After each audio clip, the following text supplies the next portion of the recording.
Hello guys! Hello Scorpio! Welcome dito sa aking channel, Kapalaran 888. Welcome guys! Alamin natin kung anong messages, vibration, gabay energy para sa lahat ng Scorpio. This is general reading, so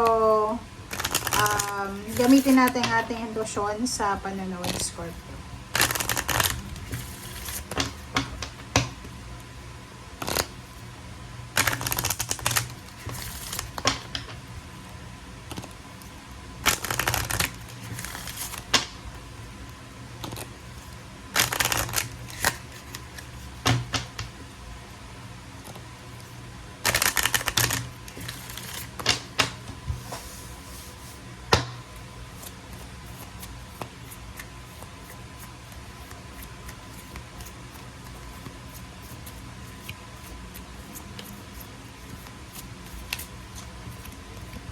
Okay. First card natin, Scorpio, is thinking of you. A loving thought, serendipity. Number 29, 11. Wow. Scorpio, ikaw ba to or ibang tao? Kasi posibleng may nag-iisip sa'yo, iniisip ka niya.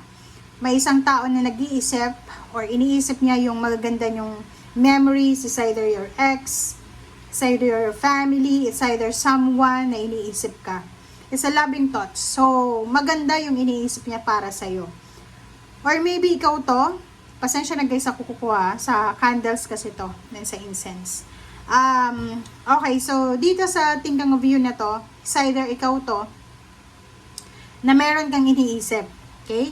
Meron kang iniisip na, like for example, isang tao, it's either your ex, your parents, your siblings, or someone na iniisip mo. Okay?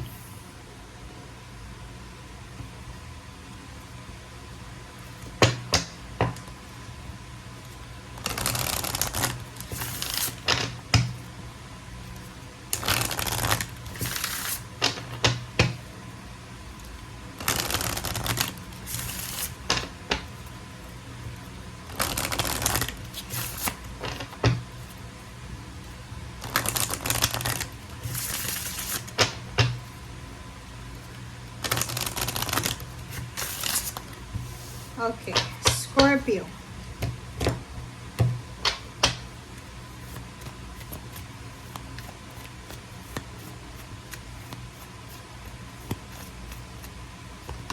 Okay, so forgiveness.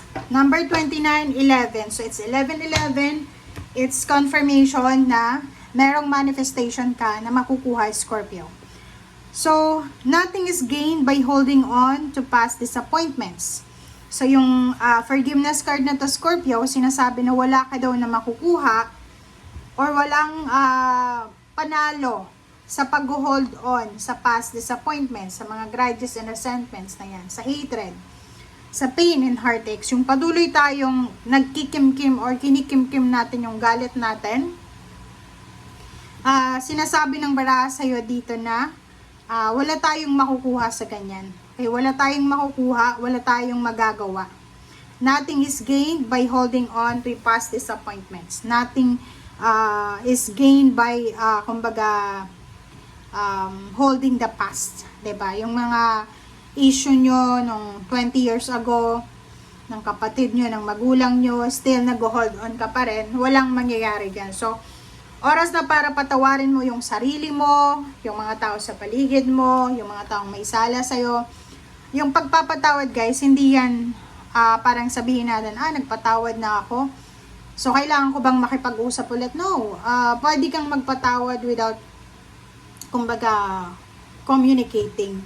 Sa puso mo, pinatawad mo na. And yung pagpapatawad, hindi yan na parang okay na naman kayo, good vibes na naman. Hindi. Pwede kang magpatawad just for you to have peace of mind. Pero hindi na yung dapat na close kayo. Unless na magulang mo yan or kapatid. Kasi once na nasira yung trust, kahit anong gawin, babalik at babalik yung sakit na yan. So, yun na nga. Kailangan nung i-let go, let God, let it flow. Mamuhay ka lang ng peaceful without them, 'di ba? Basta pinatawad mo na.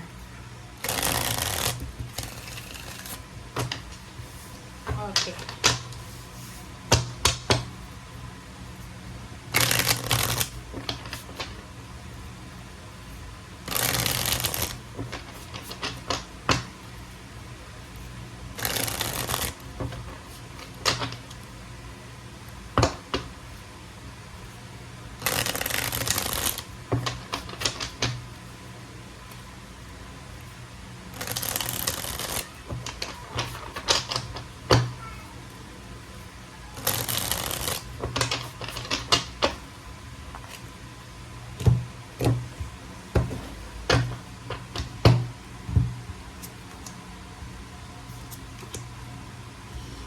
Okay, so Five of Rods and Ten of Pentacles. Dito sinasabi ng baraha sa'yo na meron ka na kapamilya na gustong i-give up. Or meron ka na kumbaga plano or maybe yung mga goals mo sa family na gusto mong i-give up. Yung Ten of Pentacles dito is yung kagustuhan mo na maging maayos yung pamilya mo financially. 'Di ba? Lahat naman tayo dito sa mundo, ganun yung iniisip natin na maging maayos ang pamilya natin financially and emotionally, spiritually. But ikaw, siguro mas pipiliin mo yung emotion mo kaysa sa money. Ang nakikita ko sir dito, this is about mga risky decision. Like for example, may pagkakataon ka, okay, may opportunity ka para umunlad yung buhay mo. Pwedeng may opportunity ka para mag-abroad. But, ang gagawin mo dito is, i-give up mo yung idea na yon kasi ayaw mong iwanan yung pamilya mo, lalo na kung may anak ka. So, this one, sinasabi ng baraha na isang Scorpio, ang i-give up niya, yung dreams niya, family dreams, for the sake of emotion, for the sake na mahal niya, and ayaw niyang iwanan, or kumbaga ayaw niyang i-sacrifice yung love. Okay. Seven of Swords, sinasabi ng baraha sa'yo, and then Four of Swords, na pag-isipan mo yan ng mabuti. Kasi, matagal mo tong pinangarap eh. 'Di ba? And may opportunities eh. May opportunity, may possibilities dyan eh. So, kung halimbawa na hindi mo yan gagawin, sayang, 'di ba?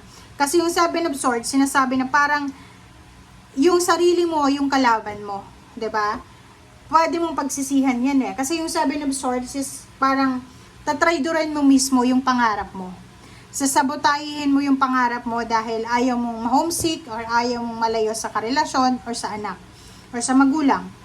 Sabi ng Four of Swords dito, mag-meditate, mag-contemplate, pag-isipang mabuti yung mga decision making bago ka gumawa ng desisyon. Hindi ka dapat nagpapadalos-dalos, lalo na kung nakasalalay dito yung pangarap mo sa pamilya mo.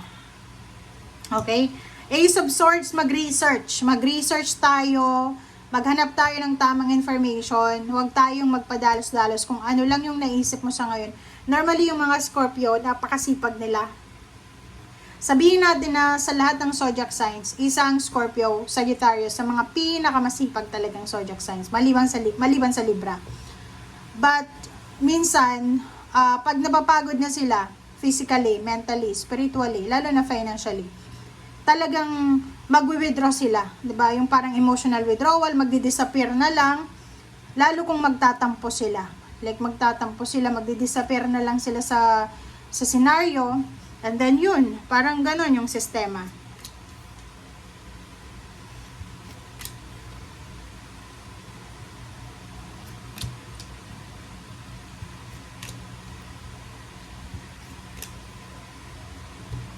Okay, sa ilalim mo dito is Five of Rods. So, yon, yung puso at isip mo ay masyadong naguguluhan.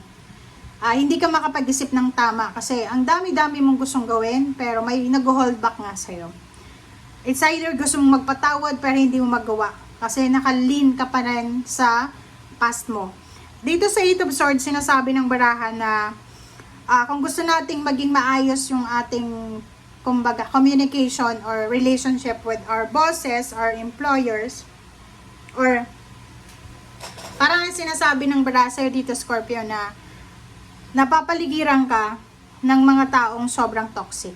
Even your employers, your boss, or mga katrabaho mo, kailangan mo ng sobrang pasensya. Kasi yung Eight of Pentacles dito, sobrang galing mo sa trabaho, sobrang focus ka, sobrang galing mo, pero may nasasabi pa rin sila. So, kailangan mong maging patience, okay? And isipin mo na kaya ka nagtatrabaho, kaya ka nagtitiis na pumasok sa company na yan, it's because gusto mo ng financial success. It's because gusto mong mag-ipon ng pera. It's because gusto mong magkaroon ng magandang future. Okay? So, sinasabi ng baraha sa'yo na kailangan mo ng pasensya. As much as possible, ganun talaga eh. Kailangan mo magpasensya. Lalo na kung hindi ka naman yung boss or CEO or manager, supervisor, kailangan nating sumunod sa kanila. isipin mo na pag nag-resign ka, wala kang sweldo.